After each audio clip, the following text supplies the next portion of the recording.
தமிழ் புரிந்து, டைம் இருந்து, இதை காது கொடுத்து கேட்கும் என் அன்பான நெஞ்சங்களுக்கு வணக்கம். நான் சொல்லப்போகும் ஒவ்வொரு கதையுமே, அது ஒரு உற்சாகத்தையும், ஒரு சந்தோஷத்தையும், அதிலிருந்து நம்ப பலவிதமான கருத்துக்கள லேர்ன் பண்றதும் மான உள்ள ஒரு ஸ்டோரிய தான் நான் இப்ப சொல்லிட்டுருக்கேன்.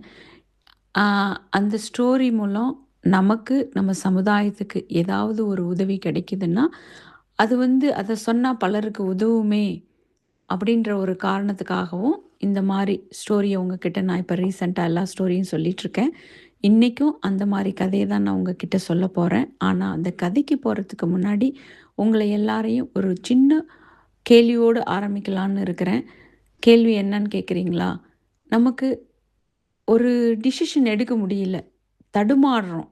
இந்த பக்கம் போறதா? அந்த பக்கம் போறதா? ஆனா, நமக்கு அதுல எக்ஸ்பீரியன்ஸ் இருந்தும், அதுல பயங்கர அம் எக்ஸ்பர்ட்டா இருக்கிறவங்க இருந்தும், ஆனா, இப்படி போலாமா? வேணாமான்னு யோசிச்சுட்டே இருக்கும்போது யாரோ ஒருத்தர் வந்து, "இல்லங்க, இந்த இந்த பக்கம் போங்க. நான் வந்து இந்த பக்கம் போனீங்கன்னா, அது உள்ள அவுட்கம் என்னான்னு புட்டு புட்டு வைக்கிறாங்க. இந்த சைடு போனீங்கன்னா, அடுத்த சைடு அந்த சைடு இருக்கிற என்ன போனா என்ன ஆகும்? அதோட இதுன்னு சொல்லிட்டு, அப்படியே புட்டு புட்டுன்னு வச்சா எப்படி இருக்குங்க நமக்கு?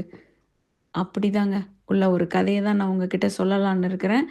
என்னாங்க ரொம்ப யோ அ என்ன சொல்ல போறேன்னு யோசிக்கிறீங்களா? இப்ப நம்ம எல்லாருமே எத நோக்கி ஓடிட்டுருக்கிறோம்? ஏஐ, ஆர்ட்டிஃபிஷியல் இன்டெலிஜென்ட் தானுங்களே. அத பத்தி தான் இன்னைக்கு பேசலான்னு இருக்கிறேன். வாங்க கதைக்கு போலாம்.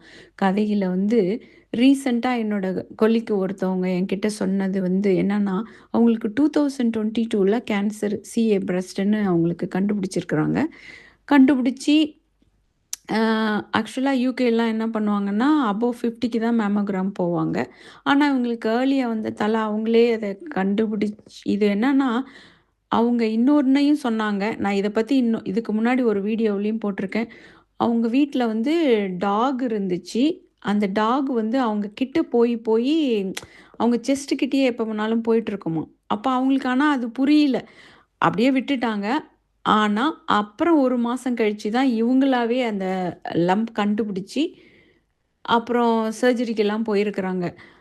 அப்ப சர்ஜரி போய் அப்புறம் அந்த மாரி கண்டுபிடிச்சிருக்காங்க. கண்டுபிடிச்சு அப்புறம் மேமோகிராமு, அப்புறம் எம்ஆர்ஐ ஸ்கேனு எல்லாம் போயி பயாப்சி எடுத்து, அது மூலம் அது பிரஸ்ட் கேன்சர்ன்னு கண்டுபிடிச்சு, அதுவும் அது ஒரு ரேர் கேஸஸ்.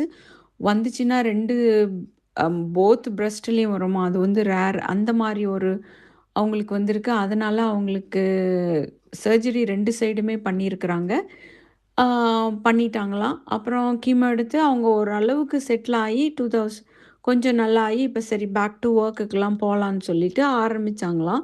அப்புறம் திடீர்னு பார்த்தா, ரீசென்ட்டா அவங்களுக்கு திருப்பி ஒரு நாள் இது மாரி அவங்க ஷவர் எடுக்கும்போது, இன்னொரு லம்ப் அப்படியே ஒரு மாரி அவங்களுக்கு அந்த ரைட் சைடு கிளாவிக்கல் அந்த சைடு அப்போ இப்படி ஃபீல் பண்ணியிருக்கிறாங்க. உடனே திருப்பி அதே மாரி அவங்க ஆன்காலஜி அவங்களுக்கு அவங்க கிட்ட சொல்லியிருக்கிறாங்க. அப்புறம் அவங்களும் அதே மாரியே ஸ்கேன் பண்ணி எம்ஆர்ஐ ஃபர்ஸ்ட்டு சிடி, எம்ஆர்ஐ அப்புறம் பெட் ஸ்கேன் எல்லாம் எடுத்து முடிச்சுட்டு அப்புறம் எம்டிடின்னு வாரம் வாரம் நடக்கும் இல்லைங்களா? அந்த எம்டிடில அவங்கள பத்தி டிஸ்கஸ் பண்ணா, அவங்களுக்கு யாராலயும் அவங்களுக்கு ஒழுங்கா அவங்க வந்து அந்த டிசிஷன எடுக்க முடியலையாம்.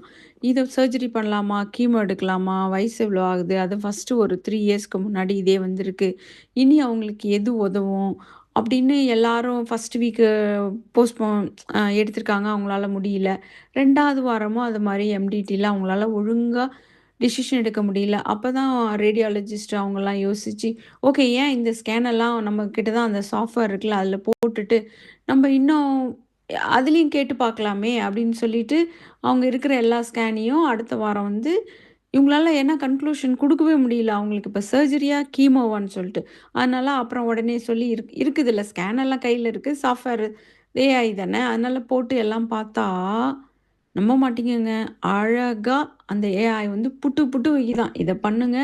அதுவும் இல்லாம அவங்களுக்கு ரைட் சைடு மட்டும் தான் இருக்குதுன்னு நம்பலாம் அதில சொன்னாங்க இல்லையா? ஆனா லெஃப்ட் சைட்ல அவங்க லிம்ஃப் நோடு சின்னதா அப்படின்னா கன்சல்டன்டால, ரேடியாலஜிஸ்ட்டால பார்க்க முடியல. அந்த ரிப்போர்ட் எதுவும் அவங்களால குடுக்க முடியாத எம்டிடிலயும் டிஸ்கஸ் பண்ணி பண்ண முடியாதத, இது சின்னதா ஒண்ணே ஒண்ணு இருக்குதறதாக அந்த ஏஐ சொல்லுச்சாம். உடனே அப்ப அப்போ பார்த்துக்குங்க எப்படி அதோட பவருன்னு. அப்புறம் உடனே என்ன பண்ணாங்க, ஓகே கன்க்ளூஷன் ஓகே அப்படின்னா, இனி வந்து சர்ஜரி யூஸ் ஆக போறதில்ல. அதனால கீமோவே எடுத்துடலாம். ஏன்னா, இது அடுத்த சைடு வந்து தலை இனி சர்ஜரி பண்ணா அதுக்கு ஒரு 3 மாசம் ஆகும். அதனால அந்த அளவுக்கு வெயிட் பண்ண முடியாது. ஏன்னா, இது இன்னும் எங்கெங்க இருக்குன்னு இது மட்டும் தான் 2வது வந்துருச்சு. அதனால ஸ்ட்ரெய்ட்டா கீமோ ஸ்டார்ட் பண்ணிடலான்னு சொல்லி, அத ஒரு கன்க்ளூஷன ஒரு முடிவ குடுக்கறதுக்காக, அது வந்து எவ்வளோ அழகா ஹெல்ப் பண்ணியிருக்கு பார்த்தீங்களா? இப்ப யாருக்குங்க இத சொல்லி நம்ம சந்தோஷப்படுறது, இல்ல தேங்க் யூ சொல்றதே, இப்ப யாருக்கு சொல்றது? இந்த பிரபஞ்சத்துக்கு சொல்றதா? இந்த சாஃப்ட்வேருக்கு சொல்றதா? ஆனா, அது அவங்களுக்கு இன்னும் இன்னும் ப்ரொலாங் பண்ண இத எல்லாத்துக்கும் அவங்க நன்றி தானங்க சொல்லணும். அவங்க மட்டும் இல்லங்க. நம்ம உலகமே அதுக்கு நன்றி தான் சொல்லணும்.